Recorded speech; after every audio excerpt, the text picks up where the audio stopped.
Yeah! Here we go! It's time for TSS Fantasy. It is Commissioner Cooper. Hold on. That's a big balls move. Do you want your title? Happy Sunday. Happy early morning trash football game. Yes! We're back, baby! Let's go!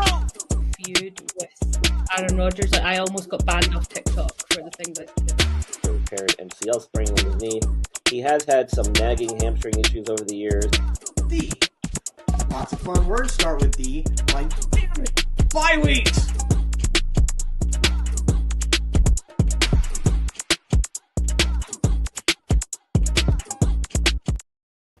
That's right, ladies and gentlemen. It is Commissioner Cooper, and it's time for TSS Fantasy.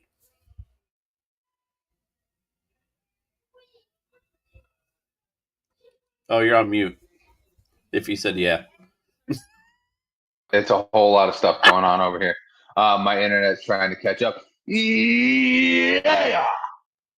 Nice. All right. Well, we are ready and for this breakdown tonight. Hope everyone had a great Thanksgiving. I know I did. A lot of interesting results coming out of football, of course, which I am like literally it's the holiday massacre. I am 0-4 for my holiday picks so far. I mean, that's just how crazy it's been.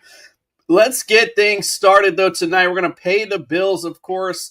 If you're watching on YouTube, do us a solid. Give us a like. Throw your comments. If you got any fantasy questions, throw those in there. And, of course, subscribe to the channel. Little things stopping you from doing it. Big things popping for us when you do.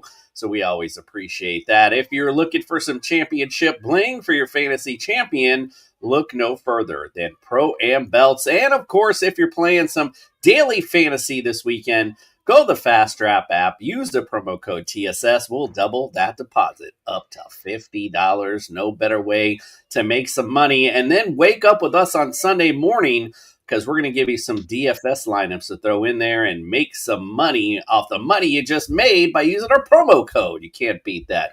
Let's get our introduction started. We only got one to make, so it'll be quick. Justin Jesus Herrera, welcome into the studio, sir. Yep, and I didn't get to say this before, but I am thankful for the show. I'm thankful for everybody on the show, and I am thankful for the fans that tune in for the Friday podcast because those are the true ones, because Sunday is a ball, man. But when these Friday ones come out, sometimes it's a grind, and you're here with us, and we appreciate the hell out of you. It's a grind for us indeed. It started tonight. I will do also echo those sentiments. I forgot to ask everyone what they were thankful for, although our show was last week, so it's kind of hard to get in a Thanksgiving mood. But I agree. I am thankful for all of you who join us, of course, and thankful for my podcast hosts as well.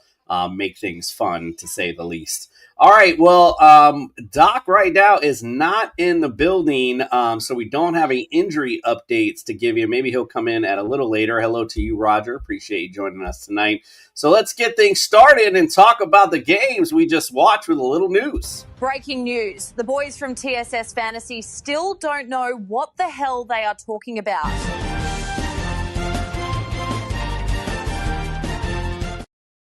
Yep, still don't know what the hell we're talking about. Quantum Recordings, hello to you as well. All right, well, let's start with what we just watched. Just got over a little while ago. The Chicago Bears upsetting the champion Philadelphia Eagles 24-15. Not a lot of huge fantasy stats in this one. Might have been a weather played a little bit of a factor in this, but of course, Kyle Monangai was the big winner on the Bears side. Well, I shouldn't even say big winner because DeAndre Swift put in a big game as well. It was definitely the running game with the Bears. 130 yards from Monangai with a touchdown. Swift, 125 yards and a touchdown. So it was all running game all day. Cole Kmet got the touchdown from Caleb Williams with 36 yards. He only had 154 yards in a TD, but they were running the ball so well against the Eagles. Did not really need to. Jalen Hurts, 230, 2 TDs. He had the pick as well and ran for 31 yards. Not a horrible day for him fantasy-wise. Saquon Barkley, only 56 yards on the ground. Crazy. And then A.J. Brown, big winner today. 10 receptions, 132 yards, and 2 TDs. on 12 targets. So he had a nice day for you as well. But what were your thoughts, my friend, on this Eagles debacle, unfortunately? What'd you think? Yeah, I mean, we were talking about it in the chat that we have earlier. Like, this defense is kind of just falling apart. I'll echo this sentiment. I said it a little while back. The Eagles need to get to a point where they have like scheme. Like, they don't have a real scheme behind their defense. A lot of their defense is just beat the other guy next to you or beat the guy across from you. You know what I mean? And that works with really talented players. Quinion Mitchell locked up Rome Odunze today. But guess what? Rome Odunze wasn't a part of the scheme because Ben Johnson realized, hey, if I can kick these guys in the mouth, then they might roll over. And guess what they did? They rolled over to the tune of 100 yards for both Swift and Monangai. Like, when you have 200-yard runners in a game, that is a major problem for a defensive line that was supposed to be the most dominant one going into the season. I mean, they have every piece that they need. They even got Jalen Phillips from America's team to be a pass rusher. And what's going on? Like, it's falling apart at the seams. And it's funny. You guys were talking about how you can't fire Sirianni off of a Super Bowl and an 8-3 start or an 8-4 start now. Sure you can. When your team is not responding, when you can lose the locker room while having a winning record too. It's called not having respect for a coach. I don't think anybody has respect for this guy when Jalen Hurts last year had to come get him off the field because he was acting like a child. Like, listen, there's so many ways you can look at this game. I look at it simply from the fact that this team is the boiled chicken of the NFL. Sure, it's great sustenance. It's always going to be there. It's reliable, but there's just no flavor to it. The coordinators, I don't know their names, and I don't think I'll have to because I don't think they'll be there next year. The offensive coordinator, he literally has fucked up the tush push. and the defensive coordinator's over there going, hey, Quinion, can you lock up the other wide receiver? He's like, yeah. He's like, what are the other 10 players going to do? Oh, we'll figure that one out. They can't find a second corner, and they don't have a linebacker who can cover tight ends. Nick Bond, they gave him all this money. He hasn't looked like an amazing addition to this team. Jalen Carter, who was supposed to be the stud, the most impact he's made is that spitting incident at this point. So this is just a fundamental thing where you look at the coaching staff and you go, okay, you got the players. The GM has set you up real good. What are you going to do?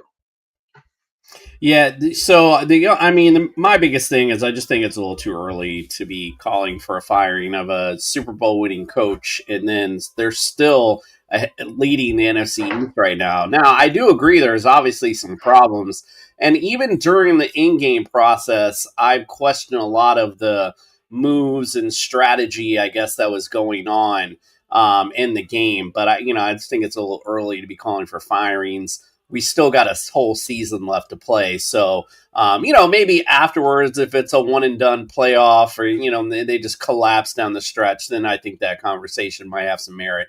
But I think the bigger story out of this is that the Chicago Bears are for real, and legit. And I'm going to give credit where credit's due. You called this out way back in the summer. You were talking about the Bears, and I'm like, the Bears. The Bears are legit. They have been winning legit football games. And Caleb Williams, like I said, statistically didn't look great today, but he did look like the better quarterback today, not making a lot of big mistakes. Just taking what was given to him. It wasn't all that great. Wasn't a blowout Peyton Manning, Tom Brady-esque type QB, but he definitely is not making the big errors, and they are winning football games. And they definitely came into this game saying, hey, we're going to run this pill down their throat. And it obviously weighed heavy. Like you said, that's we were talking about how that's the biggest problem. And it is a big problem because later on in a game, you've been out there the whole time. I mean, I think you made the comment during the game in our text that they look like they're ready to quit. I mean, it's cold as hell. You're getting blasted all game. You're damn right they're ready to quit. I think the biggest thing, everyone likes to talk about the Eagles' problems. I think they can be fixed, and I think they'll be okay. I think the biggest story out of this game, though, is Chicago Bears are a legit football team, and definitely the league should take note, especially in the NFC. So, but a big win by them, and we'll see if Philly can fix their problems. They need to fix them quick because it's getting close to crunch time. So, there you go. All right, let's go to. I do want to say real quick, what does MJ think of this? Because that's what'll tell you. A true Eagles fan will tell you what they feel about the organization and their head coach. Well, I didn't bring that up to her. She's been she was screaming a lot and not in the greatest of moods. So I just didn't even want to bring that conversation up to her. Any firings or anything like that. We just keep it moving. All right, let's talk about the Thanksgiving games real quick and some surprises here too. This wasn't a huge surprise. The Packers 31-24 over the Lions. The biggest surprise, though, we've had this conversation before. Jordan Love steps up in big games. This was a big game. 234 yards and 4 TDs, though, is really stepping up in this matchup. And the Lions D, they are definitely not looking like the Lions D of days of old. Josh Jacobs, 17 carries for 83 yards, and a great day. Dontavian Wicks came out of nowhere, 94 yards, 2 TDs. Great game for him. Goff had an okay game, 256, 2 TDs. Jahmyr Gibbs, very pedestrian day for him, but Montgomery was the touchdown vulture in this one for him. And then, of course, with the injury with Amon St. Brown, Jameson Williams step up. And those who own and start him, boy, you're going to be loving this down the stretch. 7 receptions, 144 yards, and the touchdown on the board. So, all right, what are your thoughts on this one? My thoughts are the Lions are not going to progress any further than they're at right now. That's what my thoughts are. This is another kind of like what the Eagles were saying. There's a fundamental issue that they're not getting over. There's a plateau that they're at right now that they're not getting over. And Green Bay, on the other hand, Green Bay has always been very well coached. Love or hate Matt LaFleur, he has always made this team, a winner. And the only column that matters is the win and loss column. So, I think that, the defense stepped up after weeks of the defense kind of getting pelted. This defense has been so up and down, but they have always stepped up when they needed to step up. Micah Parsons, I believe, had 2.5 sacks in this game. Big game for him. That's what you signed him for. That's what you paid him big money to do, is go out there and get 2.5 sacks in these types of games. And, it's setting up for, I believe, the Packers and the Bears. I believe they have 2 games going down the stretch, if not one. I don't know if they've played yet. So it sets up for a photo finish in that NFC North. And it's going to be a fun one when these two lock up, because they're both driven by fundamentals. And you can see that the Bears defense is starting to get hot. The Packers defense is getting hot. And most importantly, the Packers offense is starting to find its way with Christian Watson back. They have hopefully that alpha in Watson. They have Dobbs, and they have Dontavian Wicks, who's a monster. And then, obviously, freaking, Brad in the house, boy. Just Memphis talking about Kyle Manung guy. Woo. I mean, hope you enjoyed your holiday, my friend. Glad to see you checking in with us tonight. Brad from the Unbearable Sports Podcast. If you're a Bears fan, make sure you go check out Brad and his great podcast. So Brad, you missed us talking about that, man. And, like I said, it was, Justin and I were talking about, of course, how bad the Eagles, look. But then, the focus really should be that these Chicago Bears are for real, my friend. So congratulations to you. He says, Banana guy. I love it. All right, go ahead. Sorry to interrupt you. Go ahead, man. Oh, no, I was just ranting on. Listen, the bottom line is that the Packers have a lot of things going for them good right now. And they kind of just need to, they have the ability to rest on their laurels, which is Josh Jacobs in the run game, or now they have the ability to start uncorking it downfield with Christian Watson. So it's really become, a wide open race as far as the NFC North goes. And like I said, I think the Lions have plateaued. I think the Lions will make it to the playoffs, but this is a team that kind of needs to shake it up, possibly more on the defensive end than the offensive end. Because as of right now, you need to go find yourself a Vic Fangio. You need somebody who's going to take this defense to the next level, make those big stops. At the end of the game, they had a chance to get another shot at it. And what do? You give up a big throw to Dontavian Wicks. Don't fucking give up that throw, man. Especially after you shut down Christian Watson with Brian Branch before. You don't give up that throw. But yeah, they need to figure out how to do defense in Detroit. Brad says, yeah, and we got Jalen Johnson and Kyler Gordon back this week, plus TJ Edwards should hopefully be back next week. Things are starting to click for the Bears. Ooh-wee, to win this city. Yeah, this is going to be exciting NFC North race. That is for sure. Like you said, it was spot on about their defense has been kind of up and down, but the step up in big moments, and they were stepped up big on Thanksgiving. We all expected the Lions offense to make this big bounce back. And they certainly did their best, but like I said, they shut down Jahmyr Gibbs, and I think that was the main thing. Of course, Amon getting hurt in that game didn't help things for their offense, but at the end of the day, the Packers D stepped up when it needed. And like I said, Jordan Love steps up, in those big games and the big moments. So that was pretty big. All right, let's get to the one that really made my Thanksgiving.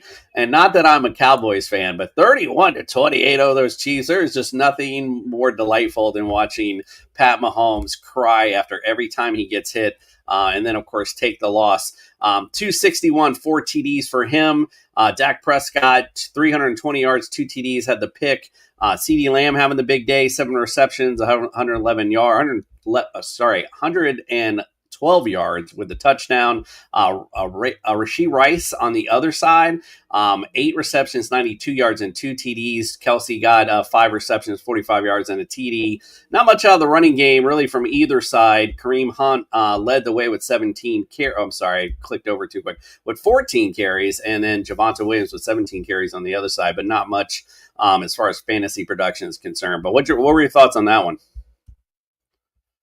Well, Javonte did score the touchdown as a reception. That's true. My thoughts on that one were, same as you. I like to see the Chiefs get their ass kicked. And I like to see the Chiefs complain about penalties. Mm-hmm. Bro, we've been complaining about you guys not getting penalized and getting the right penalties for 5 years now. Suck it up, Buttercup. Yep. Karma comes around hard and fast. And if they don't make the playoffs, that is strictly their fault. That ain't the ref's fault. That is strictly their fault. So once again, another team that their defense failed down the stretch. And this defense is starting to just look old. It's starting to look like, obviously the heart and soul of it, Chris Jones, is getting really up there in age. He's starting to show it. He's a little sluggish out there.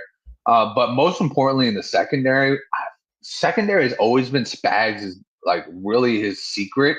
Because he could always take somebody who is an undrafted guy and turn him into a $20 million man in 3 years. He's always been known to do that. He did that with Charvarius Ward. He did that with Duffy. He did that with L'Jarius Sneed. All these guys went through Spags, and all these guys ended up getting banked after being let go or moving on to a different team. What I saw last night, though, down the stretch, they got 2 very, very easy PI calls called against them. And it was strictly because the other team was just that more talented. I mean, George Pickens was all over Jalen Watson, and CeeDee Lamb had Trent McDuffie. I think at one point, I forgot who was calling it. They were like, that's the first time we've seen Trent McDuffie just get bodied up and just get absolutely put into a blender. And, on the play, it was just, he literally looked like he was completely out of place. He didn't know what to do, and he just had to make the PI in order to stay in the play. And that's just something you don't see from what is usually a very disciplined defense. I think this team is caught in quicksand right now, and they really have never been here before. So they don't really know how to handle it. And, Pat Mahomes, credit to him, he's trying his hardest, man. I think we've never seen Pat Mahomes go for 4 touchdowns, 300 yards, and lose a game, is what I heard. And now we have, because last night, Dallas, they definitely deserved, earned, and, got that win. And rightfully so. George Pickens, he's going to earn himself a lot of freaking money next year. I feel like this game kind of was in the same respect of the Bears-Eagles game where, there's a lot. So we're talking a lot about how the Eagles, they look bad, and now we're talking about the Chiefs looking bad. But let's go back again. The Cowboys are legit all of a sudden. Didn't start out well, wasn't healthy, made a few trades, got some pickups on the defense. Now they're starting to look a little bit legit in this playoff hunt. So, and where the Chiefs are starting to look like they're fading a little. Of course, you never put, you never put your faith not into Patrick Mahomes, because he does do amazing things. But at the same time, it is so great to watch them crumble. All right, last game. Oh, God, did you see that pass that he made while he's falling down? Yeah, I mean, that's what I mean. Absolute dart while he was falling forward, and you go, geez, there's not a lot of people, period, that could have ever made that cross body. It's just amazing. All right, let's finish things up. We do got Brian in with us now, so we're going to bring him in right after this. Let's talk about the Thursday night delight.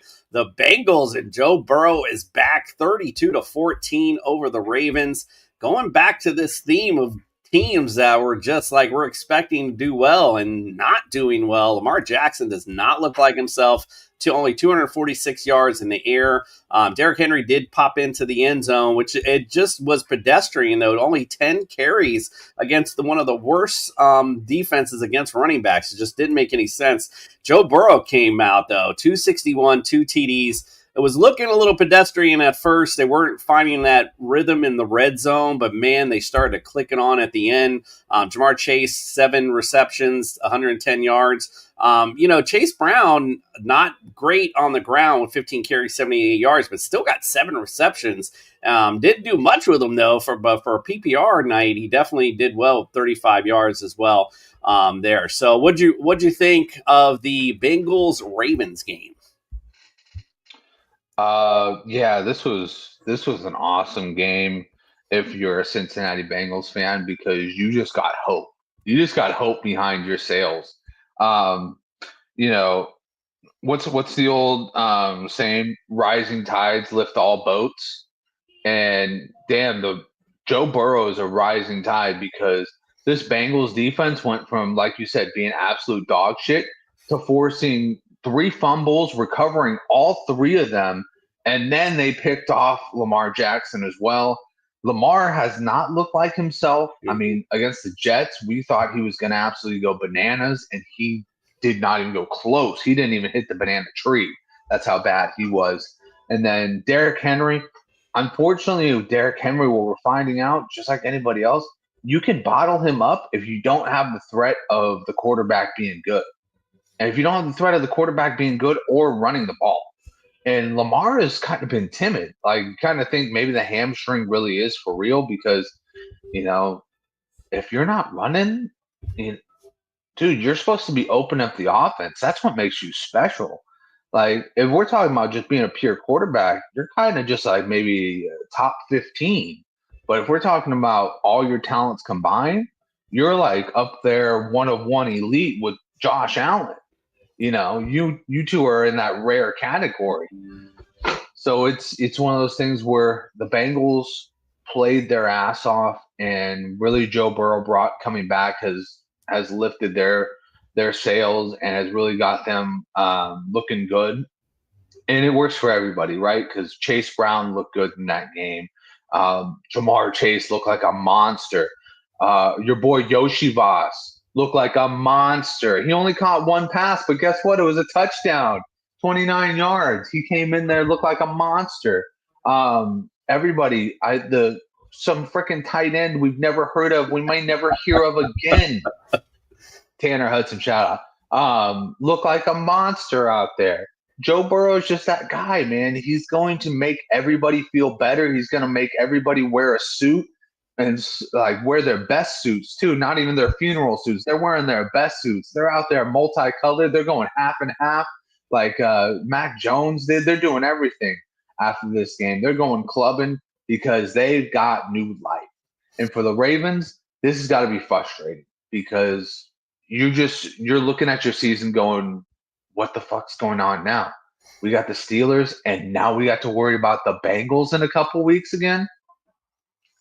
It's going to be an interesting finish, too. And if you were here at TSS, you picked up that Joe Burrow guy that people dropped and put him in your IR slot. So right now, you're thinking if you're in this playoff hunt or going into the playoffs, you're going to have a hot Joe Burrow because he already looks like he's ready to rumble.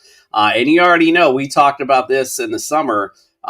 Burrow's kind of like that Dak Prescott where, well, now the defense is a little bit better, but their defense isn't good. So there's always game script where Joe Burrow is going to be throwing that pill to get these Cincinnati Bengals in. And like I said, they were a little off in the red zone. I mean, he could have got a couple more TDs and had a really big night. So, look out for big things for Joe Burrow going forward. And the only other thing I'll say, just about everything you said, analysis was spot on. The only thing I'll say, though, is Derrick Henry's used to not having a quarterback. So I don't know if that's necessarily true that you can bottle him up. You can only bottle him up if you only give him the fucking ball 10 times. That's how you get bottle up Derrick Henry. There are times, of course, he has to keep getting the football, and of course he's got to get it. If you hit him in the backfield, you're good. If you don't, though, you better say good night.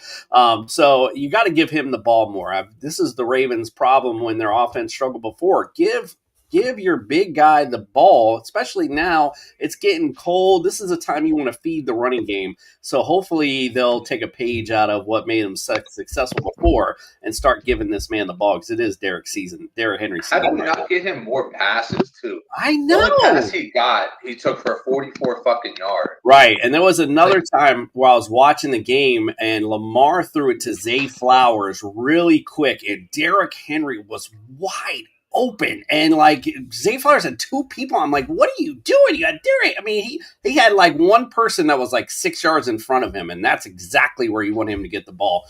But we'll see. Like I said, hopefully they'll wake up a little bit. All right, we got Brian in. I don't make it wait too long. It's Thanksgiving weekend. Let's get it on. Talk about some injuries. It's time to get your latest NFL injury updates with Brian from the Injured List podcast. The doctor is in.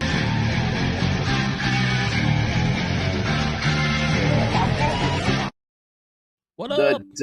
The doctor is in. Welcome in, my friend. We appreciate you. Conservative Denker, Coop, friendly advice, ditch the string trap and grow a full beard with a stash.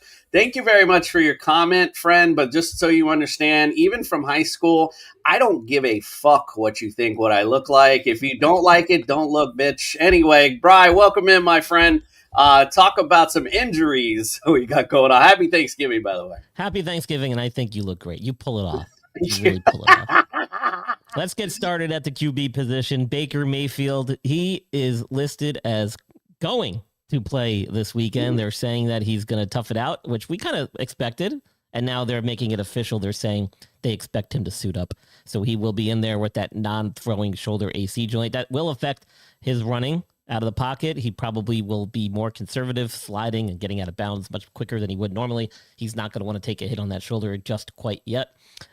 You mentioned Lamar Jackson, and I will say there's been a lot of reports saying that he has not looked the same ever since he was dealing with that hamstring issue. He may not have fully recovered from that. That seems to be the thing that might be bothering him more than anything else, including this recent toe injury that popped up last week. But he did play. There were some scrambles where he actually looked fairly normal, and then there was a lot more where he did not look normal. So I don't think he's fully recovered from that hamstring. Either that or he still feels some twinges back there, and he's just being real extra cautious. Jackson Dart cleared concussion protocol. They're going to give him a go on Monday Night Football. I'm excited to see him back. Hopefully this won't result in another concussion. Aaron Rodgers is going to be out there with that left wrist protected. He will suit up, and he will be playing. We actually thought that was going to happen last week, but they've made it official. He'll be out there this weekend. Jaden Daniels will have to wait another week to see if he's going to make it back. They officially said he's out this week, as is J.J. McCarthy with a concussion. Brosmer, the rookie, undrafted free agent, will get the start this week in his place. Well, curious to see how that goes. C.J. Stroud made it out of concussion protocol. He will be getting the start this weekend as well. Josh Jacobs, we saw he played, apparently re-aggravated that knee contusion that he had. I'm not sure if he finished a game healthy or not, but something to keep an eye on next week. Ashton Genty is apparently going to be good to go. He's going to carry a questionable tag probably, but it sounds like he was able to ramp up his activity in practice, and the ankle injury was not that bad, so it sounds like he's going to be good to go. We're supposed to see Bucky Irving this weekend. I'm still waiting to see. But they've said he's coming back. I believe it when I see it. Omarion Hampton, we will not see him just quite yet. They did open up his 21-day practice window, but they've said that he's not quite ready, and I think that's fair. Let's give him another week, and I think he'll be ready. Isaiah Pacheco did play last night with that MCL injury. Looks like he was back to normal. Trey Benson's still not quite ready yet. I think he's still not in that 21-day window, if I'm not mistaken. I forget what our last report on him was, but we'll follow up with that next week. He ain't playing this week. Alvin Kamara, MCL injury. Sounds like it's nothing serious, but I think they did say that he will not be playing this weekend, if I'm not mistaken. I don't think he's coming back just quite yet. Probably better safe than sorry there. Drake London apparently did get in some practice sessions later this week. Going to be carrying a questionable tag. They're saying they're optimistic, so they're not really putting a full stamp of approval on it just quite yet, so that could be a game-time decision. He was dealing with that PCL injury. We saw Rashee Rice and Xavier Worthy play the other night. They made it back. Marvin Harrison still recovering from an appendix surgery. He has made it back to practice. Again, this is another guy where they're saying they're optimistic he's going to make a return, but I'm not so sure. He could be a game-time decision. He actually was on record and quoted as saying that he's still struggling. He still feels it in the abdomen from time to time doing certain movements. So he could potentially take another week. I was anticipating at least 2, but we'll see. He could be a game-time decision. Brian Thomas Jr. has officially been taken off the injury report. He will be making his return this weekend, as will DK Metcalf. We said all along that was probably nothing serious. Turns out it wasn't. Terry McLaurin is going to also be making his return this weekend. Surprise, surprise there. Hopefully he doesn't tweak that thing again.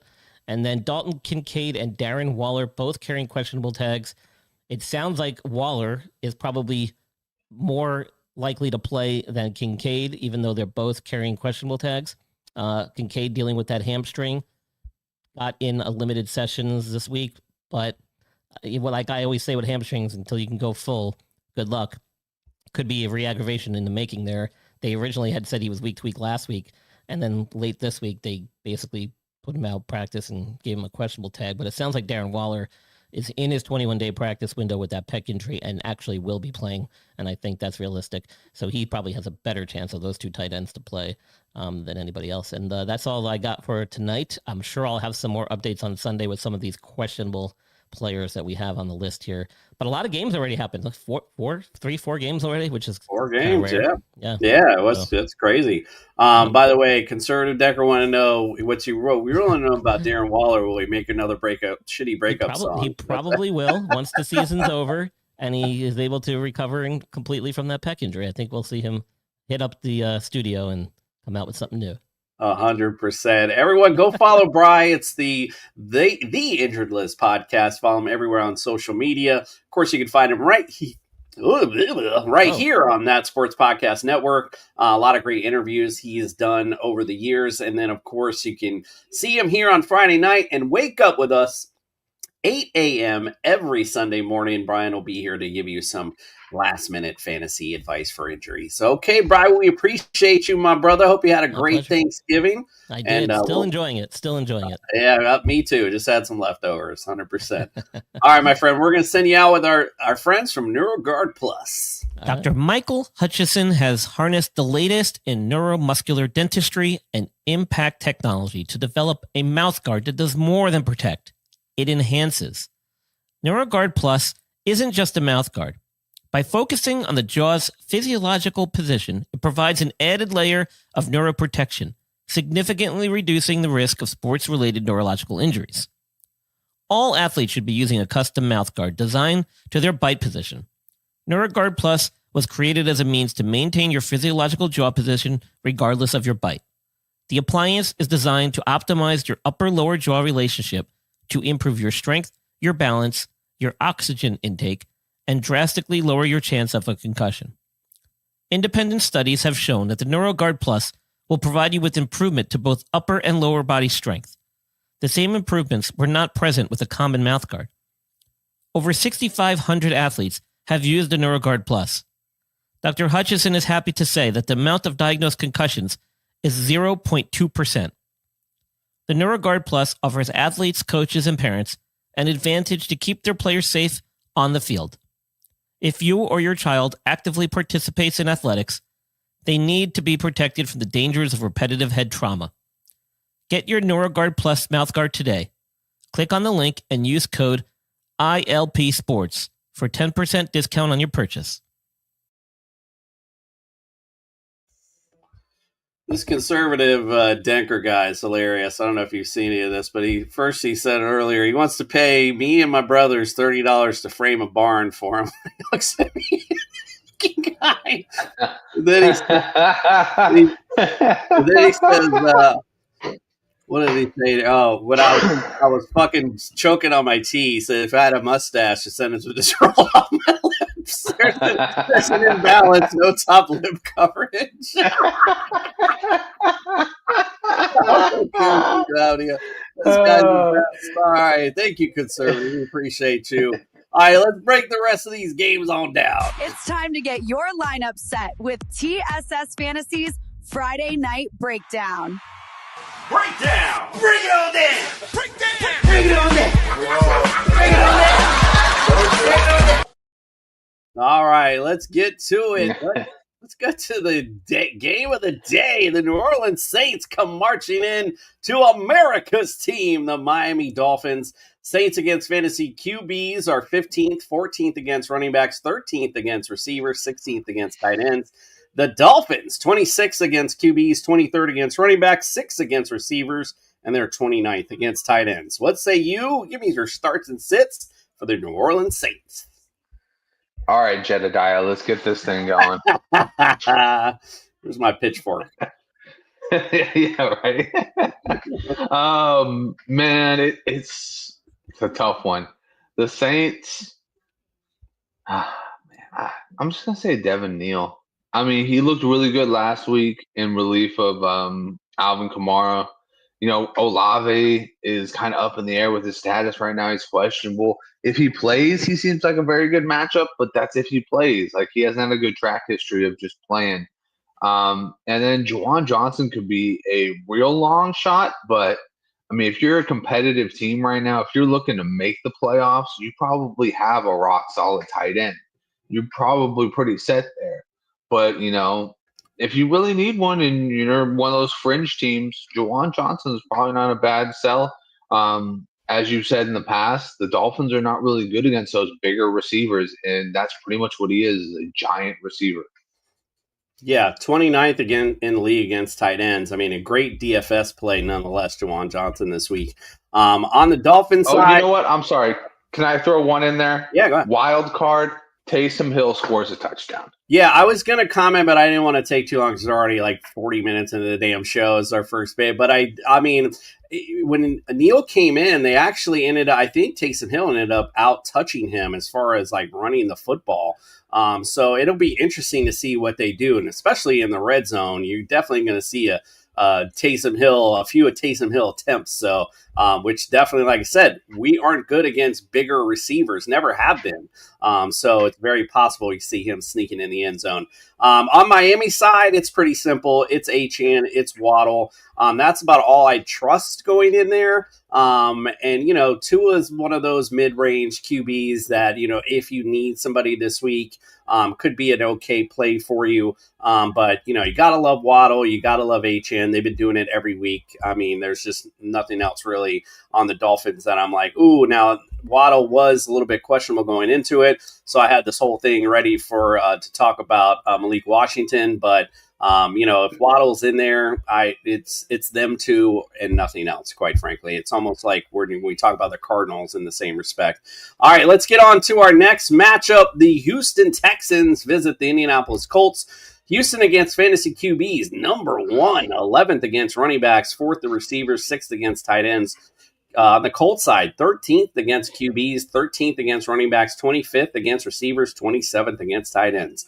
Talk about those Houston Texans, guys you like and don't like. Man, CJ Stroud is back, which means our Davis Mills train of everybody getting peppered is done. And that means that Nico Collins is the only viable wide receiver. And Woody Marks, I mean, I think that the Colts might have to be playing a lot of defense this week. So, I'll put Woody Marks, I'll put Nico Collins in there, and then I'll call it a wrap. Don't put CJ Stroud in there. He ain't going to do you any good. After what I saw this Texans defense do to the Bills offense, other than Jonathan Taylor, I'd be afraid to start anyone, really. The Texans are legit defensively. You got Daniel Jones playing on a fractured fibula. I saw a couple of clips of him in practice. I mean, he's hobbling around. I mean, look what they did to Josh Allen, a full healthy Josh Allen. I'm just not trusting anything with this game, and especially the Colts offense. You're gonna start Jonathan Taylor. He's what got you here. But other than that, I don't like Pittman. There's nobody on the offense. Maybe Tyler Warren, I guess. I don't really know though. I wouldn't trust anything, quite frankly. Jonathan Taylor or bust on the Colts side, because this Texans D is legit. All right, let's get to the game that no one cares about. The Falcons at the Jets. Falcons against fantasy QBs are 11th, 29th against running backs, 17th against receivers, 3rd against tight ends. Jet side, 21st against QBs, 20th against running backs, 11th against receivers, and 14th against tight ends. What say you about those Dirty Birds? Dirty Birds, Bijan Robinson, locked and loaded and ready to go. And then everything else, don't lock and load and ready to go, because it ain't going to work. Some people in deeper leagues will say Tyler Algier. I'll say that's fine, because he's been stealing touchdowns all year long. Kyle Pitts is dead to me. I don't want any part of that. I don't believe in Kyle Pitts. And Darnell Mooney, you have to have a quarterback to get it to you. And Kirk Cousins could do it against the Saints, but I'll tell you what, buddy. Somehow the Jets are probably a next tier up from the Saints, at least on defense. So I'm not going to be trusting Kirk Cousins today. On Sunday. On the home front, for me on this one, this is very easy. It is Breece Hall or bust for me, really. I mean, that's pretty much the only target out of this Jets offense that I'd have some faith in. We've seen John Mechie step up in this offense a little bit, but it's not. It doesn't look good. And the Falcons D is odd, because there are some games where they just look like they are for real legit, and in other games they just look like trash. I mean, they definitely can be run on. So that's why I'm putting my faith in Breece Hall. But, this is Jets offense. So if you're starting anybody in the offense, good luck to you. The only thing I can say is Breece Hall might get you some decent fantasy points, but that's about it in this disgusting matchup. All right, let's go to the 49ers at the Browns. Niners against fantasy QBs are 22nd, 17th against running backs, 26th against receivers, 20th against tight ends. The Browns, they're 3rd against QBs, 8th against running backs, 7th against receivers, 15th against tight ends. All right, what say you on the 49ers side? This game gives me anxiety. Jim Schwartz has an amazing record against Kyle Shanahan, and I think the biggest issue is going to be that offensive line is not going to be able to stop Myles Garrett at all. So, man, if I told you to not start Christian McCaffrey, you'd say I'm fucking crazy. And I agree with you. It's a little bit of a fucking crazy move, but I'll tell you what, I just don't see it happening in this game. I see him in PPR being worth it, because he's going to get targeted like 25 fucking times. But as a running back, he is not going to be getting much on the ground. As far as I don't want Brock Purdy, the defense is going to be picking him off all day long. I can already see that one coming a mile away. And then if I want any receiver in this game, I think it would probably have to be Jawan Jennings. I think you want the slot receiver in this game. You don't want the guy going against Denzel Ward. Yeah, this is going to be a tough matchup for the Niners. Offensively, this is kind of like one of those. Do I believe in Shedeur Sanders yet? We'll see. This is kind of a crapshoot, quite frankly. I mean, Jerry Jeudy could see a little bit of time here, I guess. Niners secondary, not all that great this season. You could see a little bit of Harold Fanta Jr. in this one as well. But, again, we're at that point of the season where, if you're pretty locked in at this point, you probably have a better tight end to throw in there. He could be serviceable for you in this game. Maybe a little, I think you're definitely, Quinshon Judkins, definitely more in the flex category to running back 2. Everybody else, I don't know what to tell you, bro. I don't think you got this far by starting any of these Browns offensive players anyway, other than Quinshon Judkins. Yeah, man, this has been easy for me tonight, I got to tell you. All right, let's get to the next one. The Rams at the Carolina Panthers. Rams against fantasy QBs are 5th, 3rd against running back, 16th against receivers, 19th against tight ends. Carolina, they are 8th against QBs, 26th against running backs, 3rd against receivers, and 23rd against tight ends. So what say you on those LA Rams? I would just say start everybody. All the way up, all the way to the bottom, man. Start the quarterback to the defense. Because we saw the 49ers had a bad week last week. 3 interceptions, and they still pretty much own the game script against Carolina. Yep. I would think that that's going to be doubled, if not tripled, with Matthew Stafford bringing his touchdown to interception streak going in here, where he's had some outrageous number, like 27 touchdowns without an interception.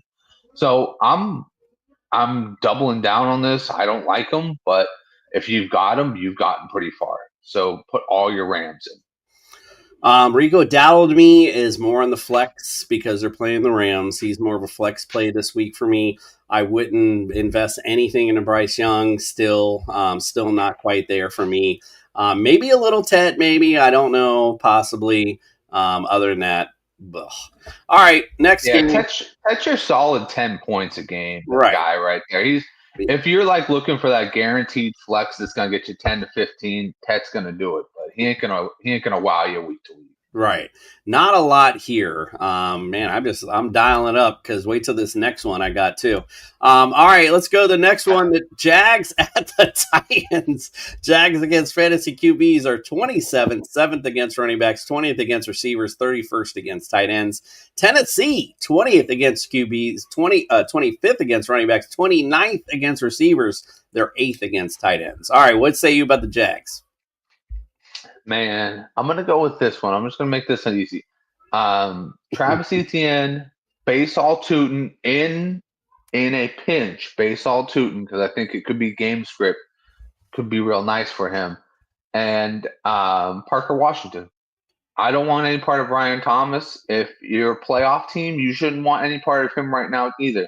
You should have this be, if he goes off, be okay with him going off on your bench, because if he's does not go off on your starting lineup, you might throw your phone into a pond or a wall or your wife or your dog or your cat because you're going to be real fucking angry. Yeah, the risk doesn't outweigh the reward, I don't think, with Brian Thomas Jr. But that way this year is gone for them. As far as Tennessee goes, the Jags run D is really legit. So I'm definitely not going Pollard or Spears. Maybe DK in this matchup. Jags secondary is a little bit to be had, I guess.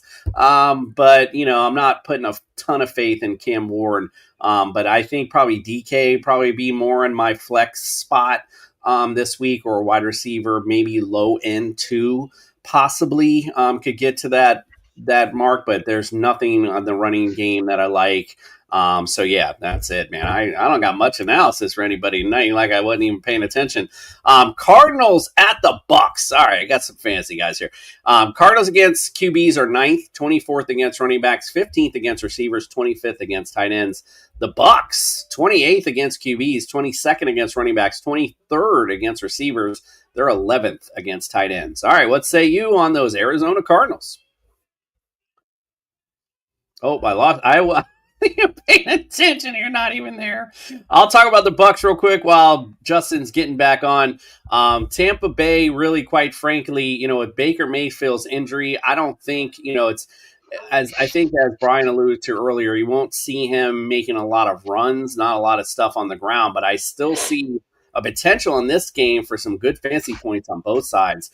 So I could see Baker throwing that pill a little bit. He mentioned Bucky Irving coming in, but from what I read, they are going to kind of wean him in, kind of like they did with Chris Godwin when he came back. So I wouldn't expect a ton out of Bucky Irving. He'd be more maybe in a flex spot for me, and I'd put like Sean Tucker right there with him. I think they're both maybe like flex worthy spots this week, especially if they're just not going to give him the ball as much. Gotta love, of course, always go with Ibuka. There's just nothing better than a Baker Mayfield to Ibuka shootout. Maybe a little bit of more Chris Godwin this week. I think you'll see him maybe step up a little bit more if he can give it a go this week. So I like the Bucs offense in this matchup. I think, like I said, some good potential points on each side. What do you think of the Cardinals this week, Justin? Yeah, so I'm big on Jacoby Brissett. He's been literally 20 points every single game that he's been in since Kyler's been gone. I don't trust their run game, even though this should be a really good game for a running attack, but there's no one to trust there. You trust Michael Carter, Bam Knight, Amari DeMarcado. Nobody knows who's going to be the guy there, so it's better just to not have any of them. And then Michael Wilson's been an absolute monster. I don't think bringing back Marvin Harrison is going to change that, even though I know he's questionable because he had the appendicitis. So I think he had surgery this week, if I'm correct. So he had it a couple weeks ago. Yeah. Oh, he did a couple weeks ago. Okay. Yeah. So that's what he's still recovering from it. Yeah. Okay. So yeah. So he's definitely probably going to be back if he's been a couple weeks out for appendicitis. So I don't expect Michael Wilson to take a hit. I think that he'll still be a dominant type of receiver. And then Trey McBride's money. He prints money. He's just so damn good. Yeah, I think Michael Wilson, he was more in that wide receiver 1 range. If Harrison comes back, he'd be more. I'm still, like you said, I'm still loving it. I'm still going maybe wide receiver 2, even a flex play, yeah. But he's definitely needs to be in your lineup. Even the coaches mentioned that they're going to keep feeding him, even if Marvin Harrison comes back, because he's earned it. So, and good on him. So, yeah, I think he definitely deserves a spot in your lineup this week. All right, well, we're going to the 4:00 games. Before we do, let's take a little trip into the MEG Zone. Yeah! Yeah, baby, I'm in some MEG Zone today. Security. Hi guys, welcome back to the MEG Zone, my exclusive club where only the best fantasy football players make it in the door each week. Everyone else gets stopped before they make it to the front of the queue. So jumping into my stoppages this week, first up we have Breece Hall, running back over at the New York Jets. I would be avoiding him like the plague this week. That Atlanta defense is solid. It was proven last weekend that we have the ability to make stoppages left and right. I will not be risking any player on the Jets team in my fantasy squad this week. Next up, we have Cooper Kupp over the Seattle Seahawks. Risky. Since the Rashid Shaheed trade, he has not been on top form. His targets are down. He's not been getting targeted as many times. He's not been putting the points on the board. I would be avoiding him where possible. Finally, we have Brock Purdy. Security. Now, they are facing a Browns team with another great defense. Brock Purdy did nothing last weekend. His defense won the game. And I would be saying far, far too risky. If you would like more hints, tips, tricks and advice on fantasy football, follow me at Ballers_Meg across all the social media platforms, and check us out live on a Sunday, TSS Fantasy, Wake Up to Football at early morning your time, 1 p.m. UK time. I hope everyone had the best Thanksgiving, and I will see you next week for more Meg Zone. Security. So one thing I took out of that was, if you don't recall, Meg picked against the Falcons last week. So I think she was trying to make up for that by talking about how solid their defense is. And then, if you haven't been with us all season, Meg hates Cooper Kupp. I think he hasn't been in this Meg Zone segment at least 4 or 5 times. So she is definitely not a fan of Cooper Kupp. I don't think really. I was going to say Cooper Kupp is banned from the Meg Zone. Period. Like she just put his picture up there and said, "Do not let this white guy through here." Meg, you don't even need to say it no more. We already know he's not in the Meg Zone this week. All right, let's free zone. Let's get to a couple of final decent matchups. The Vikings at the Seahawks. The Vikings against fantasy QBs are 10th, 12th against running backs. They're number 1 against receivers. They're 21st, though, against tight ends. On the Seattle side, 19th against QBs, 10th against running backs, 12th against receivers, and they're 30th against tight ends. So what say you on those Minnesota Vikings? Oh, man. This is such a tough game. So, listen. Bear with me, Coop. I've actually done some research on this Brosmer kid because I was genuinely interested, and it's probably no more research than you've done yourself. But the guy seems like he's just an underdog story. Everybody who talks about him, all the video I've seen on him, he looks to have all the right type of stuff that you want for Kevin O'Connell, Sean McVay type of offense. He has anticipation. He has timing.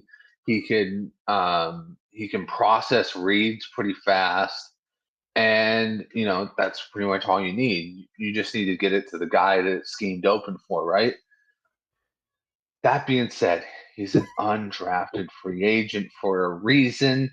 I don't know if I want to trust him, but Cam Ward had a good game last week against the Seattle defense. I mean, he was running the ball real well. He was throwing it everywhere.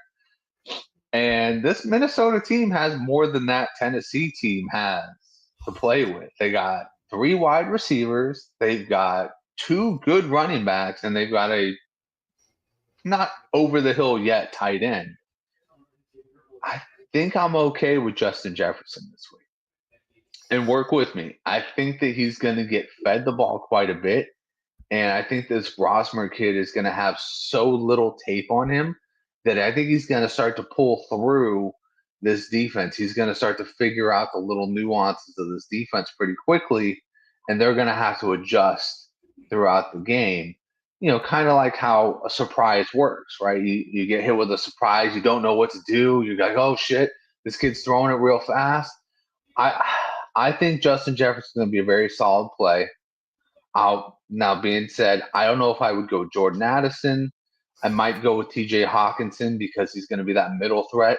And then Aaron Jones, PPR, that's tempting. That's real tempting. Outside of that, I think I'm going to hold off on the Vikings, the rest of the Vikings. I'm not Addison, not Naylor. Mason, they have a pretty solid up front against that type of a running back. But something about this Brosmer kid, man, I think it might work out. At the very least, I think it's going to be interesting for J.J. McCarthy to come back. So I could see, it was a very good case. I could see this being the case if McCarthy got hurt in game and then this kid came out. I think the guys that get paid millions of dollars are going to find a lot of tape on this guy. I think Seattle's defense is going to smash this offense. So that's my smash star of the week is Seattle's D. Let's not forget, too, by the way, this is a Sam Darnold revenge game, and I think the Vikings did him really dirty. I feel like, listen, J.J. McCarthy is not it. It doesn't look it at all. Sam Darnold played really good football with the Vikings. So this is his revenge game, and I think he's going to ball out against the Vikings. I like Kenneth Walker this week. Zach Charbonnet, of course, is going to find that flex range. So they're both more flex range. Kenneth Walker can't ever seem to find the end zone. Zach Charbonnet finds it for him. So they're both in the flex range. You're smash starting JSN every week, so I don't need to tell you anything crazy there. Could this be the Rashid Shaheed week? This could be the week. They are number one against receivers, though, so it's going to be a tough go. And, AJ Barn, this is back to the earlier conversation. There's other guys that you've gotten to this point that, you're not throwing AJ Barner in there unless you need to, but he's not going to be a bad play, I don't think, this week, because I think Sam Darnold's going to really tee off this week. And I think that's why I think it's going to put Minnesota in a position where game script's going to dictate. They're going to have to throw this football, put it in the air, and that's when the Seattle Defs is going to jump all over it, just in my opinion. All right, let's go to the next one. Buffalo at the Steelers. Buffalo against fantasy QBs are 7th, 30th against running backs, 14th against receivers. They are number 1 against tight ends. Pittsburgh Steelers, 25th against QBs, 6th against running backs. They are dead last against receivers, 27th against tight ends. What do you think about those Buffalo Bills?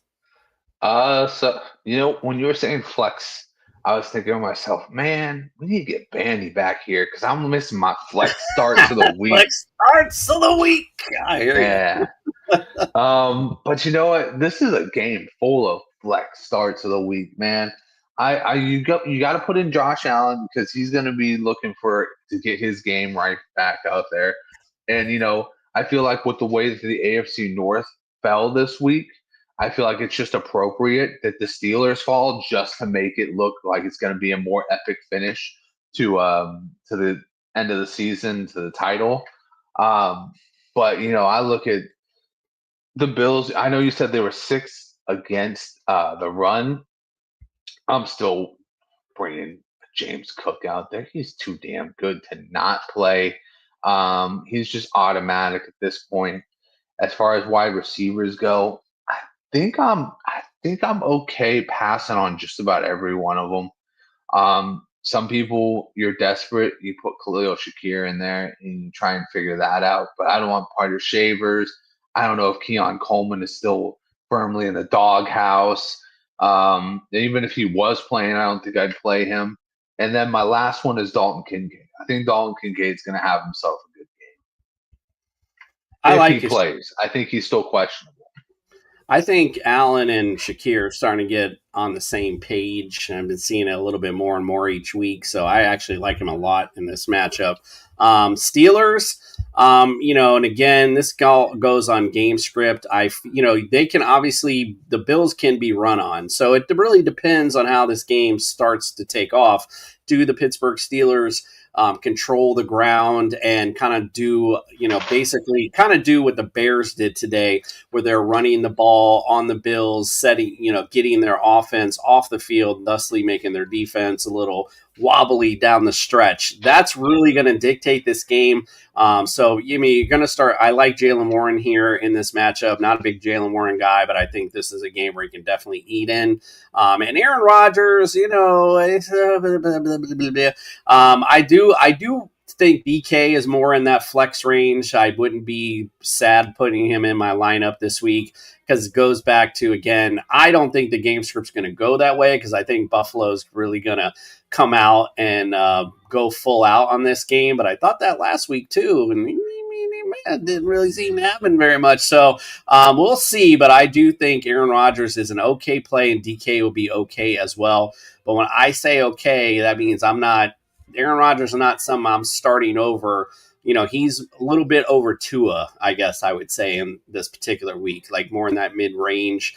If you got somebody hurt or just somebody you're just not sure about them starting, that's kind of when I'd put Rodgers in.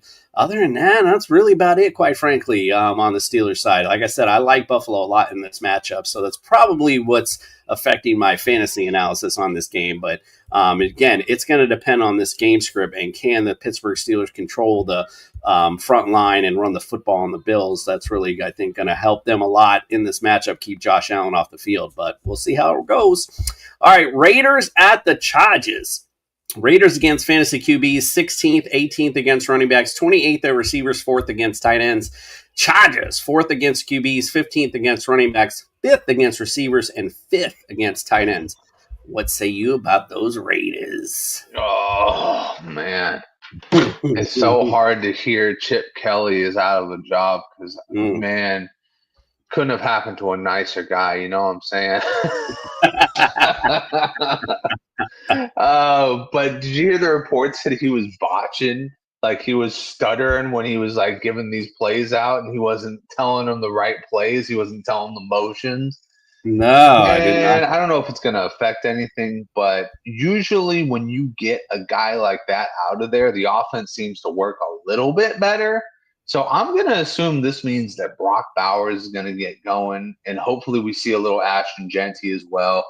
I'm damn near only playing those guys because everybody else, big mystery.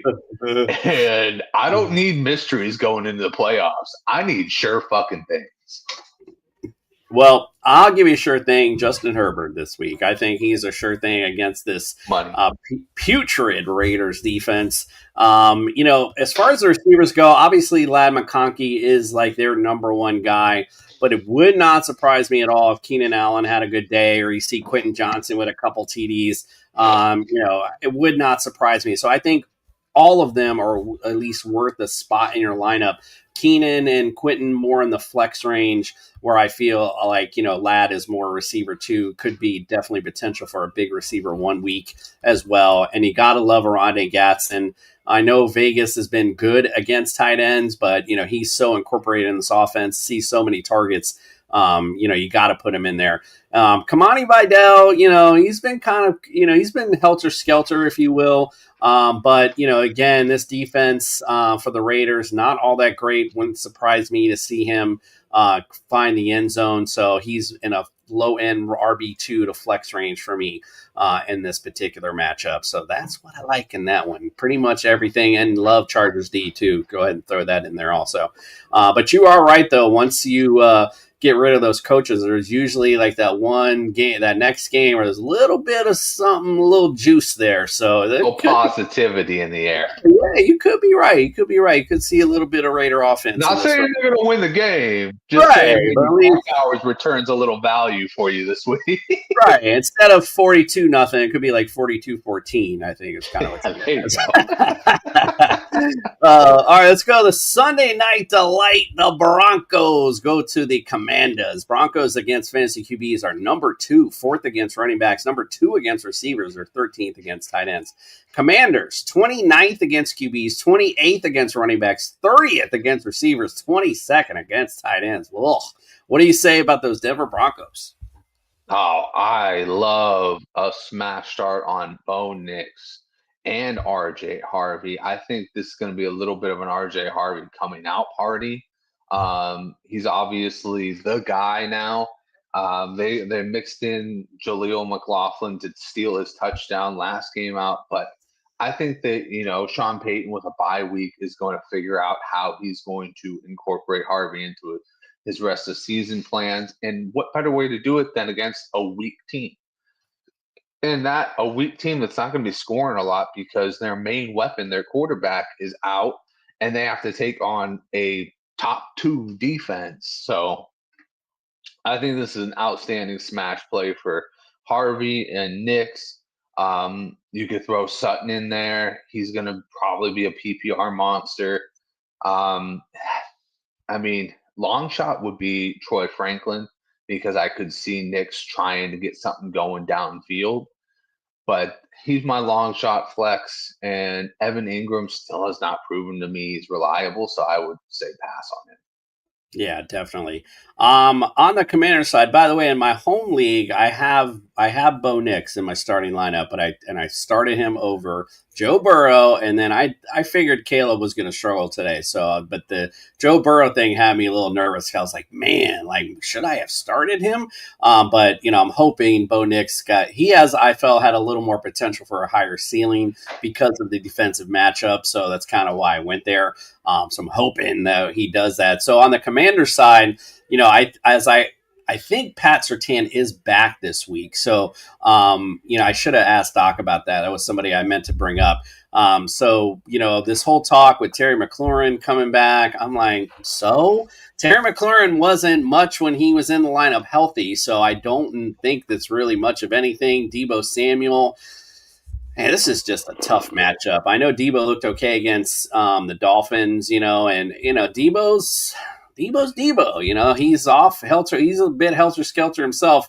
But I think out of any of the pass catchers, I would probably look to him. I guess maybe a flex spot, but I wouldn't feel good about it. Chris Rodriguez, I know he's taken over this running back situation, but you're going against the Denver Broncos. I mean, I could maybe see some kind of sneaky little touchdown for him if they can get the ball close enough. But I have no faith in any of this offense right now. Not with Jaden Daniels not in and against this defense. It doesn't look good for the Commanders on Sunday night. So let's go to the final Monday night game. The Giants at the Patriots. Giants against fantasy QBs are 31st. They're 31st against running backs as well. 27th against receivers, 10th against tight ends. New England, 14th against QBs, 2nd against running backs, 19th against receivers, 24th against tight ends. So talk about the New York Giants. Jackson Dart being back. Yeah, I like that. I like Jackson Dart coming back. Hopefully he keeps his head on a swivel and he starts sliding. Dude, go to a baseball camp. Learn how to slide a little bit, my friend, because your brain is a very powerful thing. And if you rock it too many times, you're going to waste it, son. You're going to waste it. You're going to waste your career, too, because you haven't even made the millions yet.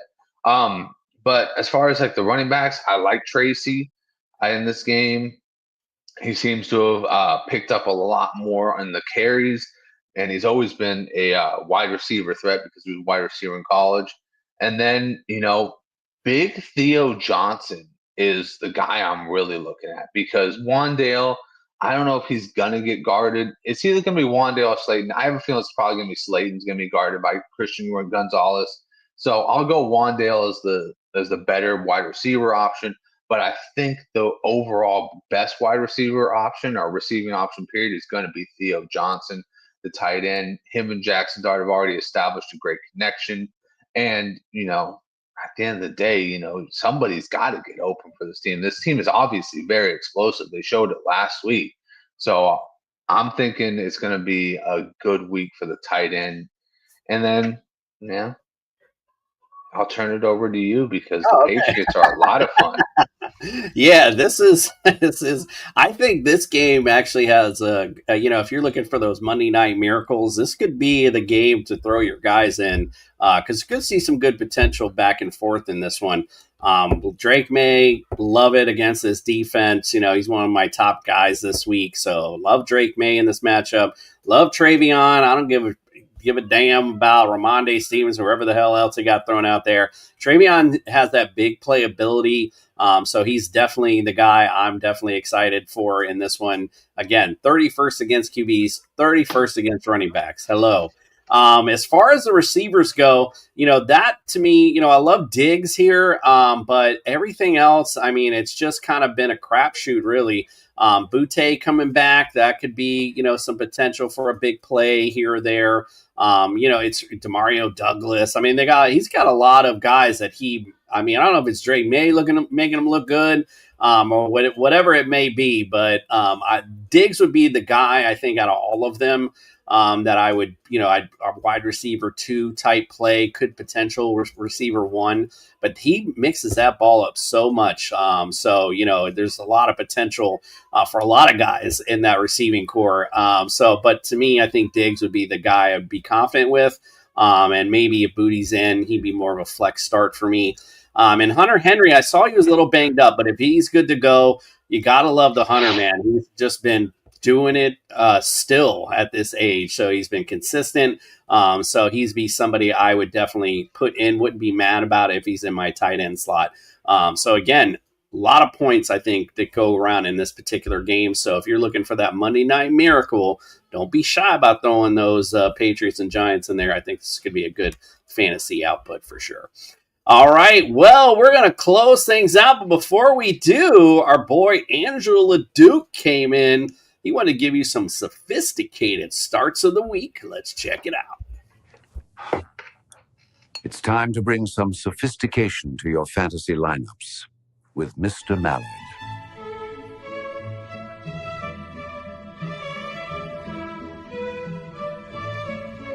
Welcome to Sophistication Station, and I hope everybody had a great Thanksgiving. As you can see, the dinner is still fresh behind me.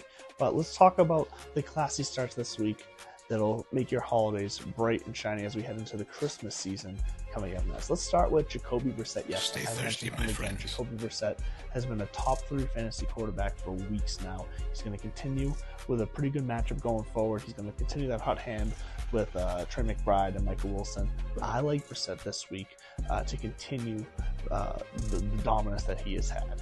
Let's go also to Ladd McConkey. Ladd McConkey's coming off the bye. He's got a good matchup. I think the Chargers are going to finally fine-tune some things, figure some things out. Ladd McConkey is still a big weapon for them, a number 1 weapon for them.